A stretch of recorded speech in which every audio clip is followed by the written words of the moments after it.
Immobilière, c'est terminé sur le marché résidentiel. Quand on est propriétaire, on va poser la question à celui qui représente les propriétaires. Il vient de nous rejoindre sur le plateau de BFM Business. Il est à la tête de l'UNPI, Pierre Otus. Bonjour. Bonjour. Bienvenue sur notre plateau. D'abord, hier, il y a eu une manif de retraités, sachant que la plupart des propriétaires sont des retraités. Vous avez participé à cette manif de retraités, même malgré votre jeune âge?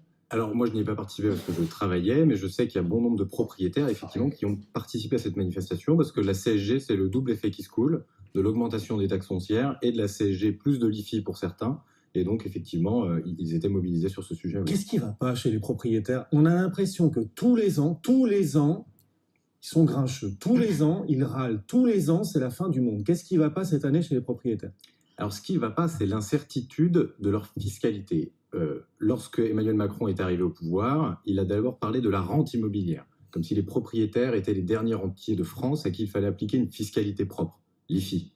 Et puis récemment, on a eu quelques fuites du ministre Darmanin, que j'ai écouté attentivement hier soir, qui évoquerait la possibilité d'augmenter la taxe foncière des propriétaires qui gagneraient un peu plus d'argent et donc indexer cette taxe foncière sur les revenus des propriétaires. Et ça, les propriétaires n'en veulent pas, parce que leur taxe foncière a explosé ces dernières années. Ça a permis d'être la variable d'ajustement des budgets des collectivités locales. Et là, ils sont arrivés au taquet. Et donc ça les inquiète énormément, en plus de la CSG, effectivement, de l'IFI pour certains d'entre eux, parce que je rappelle que les propriétaires ne sont pas tous des riches, loin de là. Et c'est ce que vous craignez qui est en train de se passer, en gros. Vous dites le cadeau qui a été fait sur la taxe d'habitation à un certain nombre de foyers en France est en train de finalement peser sur les propriétaires. C'est exactement cela. En fait, on a des collectivités locales avec des maires de communes ou des présidents de départements qui se disent « je vais perdre la taxe d'habitation, je vais perdre une fiscalité locale propre sur laquelle je donnais mes taux, donc j'étais assez libre. Il faut que je rapatrie ça sur d'autres types de fiscalité, dont la taxe foncière. » Mais on a vu à Nice qu'il y avait une taxe spéciale, si j'ai bien compris, pour financer une politique générale. On a les taxes d'habitation sur les résidences secondaires qui sont en train d'exploser, qui sont passées de 20 à 60% de surtaxe. Et ça c'est une taxe d'habitation mais qui concerne les propriétaires. Et ces taxes foncières, elles concernent 60% des Français, je le rappelle. Ce ne sont pas que les propriétaires bailleurs qui eux-mêmes n'ont qu'un ou deux biens en majorité. Donc on n'est pas sur un impôt qui s'attaque à des riches. Et donc, pour les payer, il faut bien qu'il y ait une liquidité et que la trésorerie des propriétaires, qu'ils soient investisseurs ou qu'ils soient occupants, soit liquide, leur permettre de payer cette taxe. Bon, donc c'est la fiscalité en gros qui fait enrager les propriétaires aujourd'hui. On est content quand même de voir les prix monter quand on est propriétaire. On se dit que quand on revendra, on réalisera une belle plus-value. Tout n'est pas négatif dans l'environnement actuel, on est bien d'accord. Tout n'est pas négatif. Les prix augmentent peut-être en Île-de-France, peut-être dans les grandes métropoles. Mais je voudrais parler un peu de la ruralité et des villes moyennes, ou des villes comme Saint-Étienne, Belfort, Nevers. Effectivement, les prix n'augmentent pas, les prix baissent plutôt. Et même dans le marché de la location, pour parler des investisseurs immobiliers en marché locatif, les logements ne trouvent pas forcément preneur. Et quand on a par ailleurs une fiscalité lourde, des charges de copropriété, tout un tas d'autres types de charges annexes, plus une réglementation qui se complexifie, qui s'intensifie, les propriétaires ne s'y retrouvent pas. Et donc l'investissement ne va pas aussi bien que dans l'investissement de bureau ou dans le tertiaire, comme on l'entendait tout à l'heure. Le rendement de plus en plus compliqué à trouver quand on fait de l'investissement locatif, c'est très clair, et on en parle régulièrement dans Intégral Placement. Et puis il y a une instabilité réglementaire dont vous nous parliez. On va parler du retour de l'encadrement des loyers dans un instant, parce qu'alors ça vous fait rougir, ça vous énerve, vous les propriétaires, pas vous personnellement. Juste avant, les copropriétés qui vont voir en leur sein pousser naître des conseils d'administration. En gros, le gouvernement veut que les copropriétés cessent de bloquer les travaux et qu'elles en fassent, même si certains propriétaires sont récalcitrants ou n'ont pas les moyens. Ça, c'est ce qui se prépare avec un projet de loi qui sera présenté début avril. Alors, il y a une vraie volonté pour le gouvernement de réformer la copropriété et effectivement de s'attaquer à deux sujets, la rénovation énergétique des copropriétés, mais aussi les copropriétés qui sont dans des états déplorables, des copropriétés insalubres qui ont besoin de faire des travaux tout court. Donc, ce qui sera intelligent, c'est d'en embarquer de la rénovation énergétique.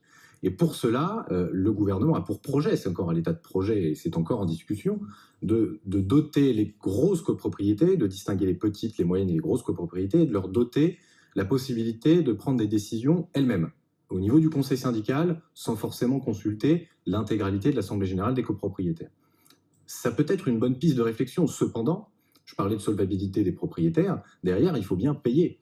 Et la réalité de l'absence de travaux dans les copropriétés, c'est bien le coût, c'est pas le vote. Les votes à l'article 24 et l'article 25, lorsque vous êtes en Assemblée générale, ça a été très assoupli déjà par la loi Allure, ce qui était un bon point.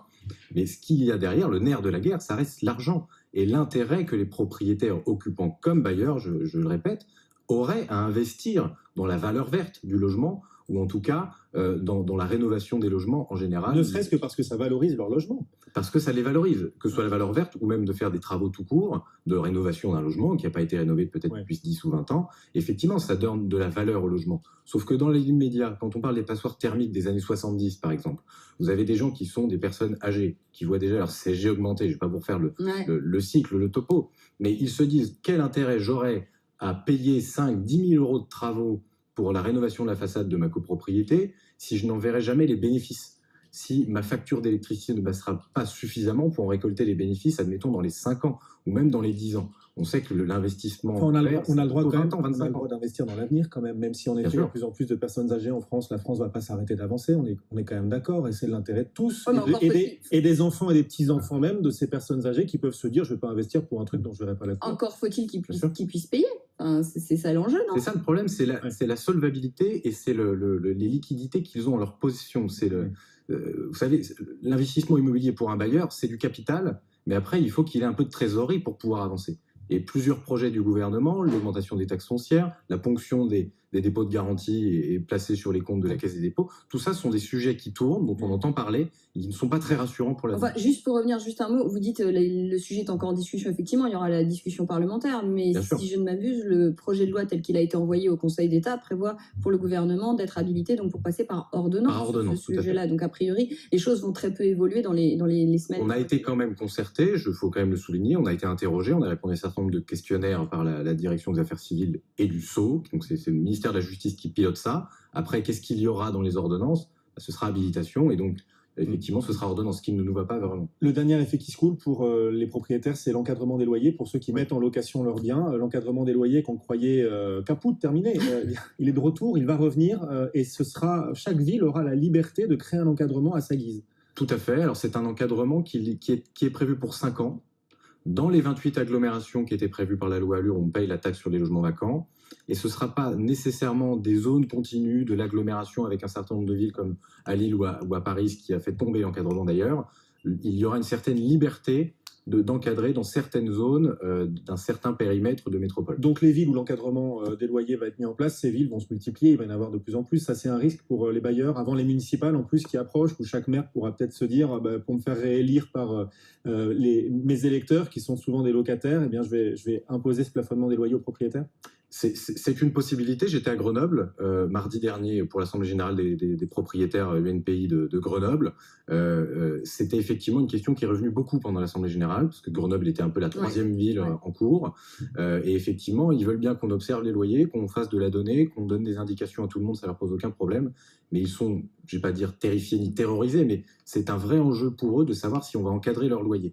Et d'avoir quelque chose expérimental pour 5 ans, alors même que ça vient d'être annulé, ils sont un peu dans le flou et ils ont besoin d'une vision long terme, tout comme pour la fiscalité. Bon, entre ça, les copropriétés qui vont être modifiées, la fiscalité qui s'aggrave, vous le disiez avec les taxes foncières, ça ne donne pas envie d'être propriétaire. Enfin, vous défendez les propriétaires, mais vous ne donnez pas envie à ceux qui voudraient le devenir de réellement le devenir. C'est très dissuasif tout ce que vous nous dites. J'entends la critique, parce qu'effectivement, les propriétaires ont souvent tendance à dire c'est la galère quand on est propriétaire. Ça n'est pas non plus une réalité partout. C'est-à-dire qu'être propriétaire de son logement, c'est aussi la sécurité, c'est vecteur de liberté. Pour investir dans un bien locatif, c'est aussi un investissement d'avenir de long terme, qui est chez nous, qui fait travailler nos entreprises chez nous, qui fait fonctionner les recettes fiscales. Et donc, ça reste quelque chose d'intéressant avec ce formidable levier qui est l'emprunt.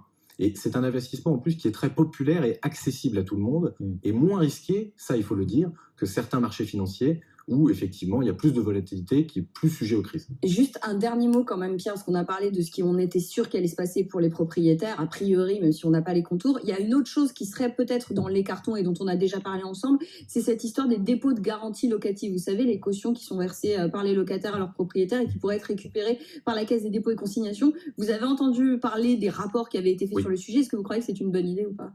Alors je crois que c'est une très mauvaise idée. Les propriétaires ont besoin de ce dépôt de garantie pour plusieurs raisons, et notamment pour conserver une possibilité de réinvestir cet argent dans des travaux et d'avoir une certaine caution à l'issue du bail en cas de travaux si le bien était dégradé. Pierre Otus, merci beaucoup d'être venu nous voir. Donc, la parole des propriétaires sur BFM Business. Vous êtes à la tête de l'UNPI. Bon retour, à bientôt. Merci Marie. On se retrouve lundi Lundi. pour de nouvelles aventures. Allez, dans un instant.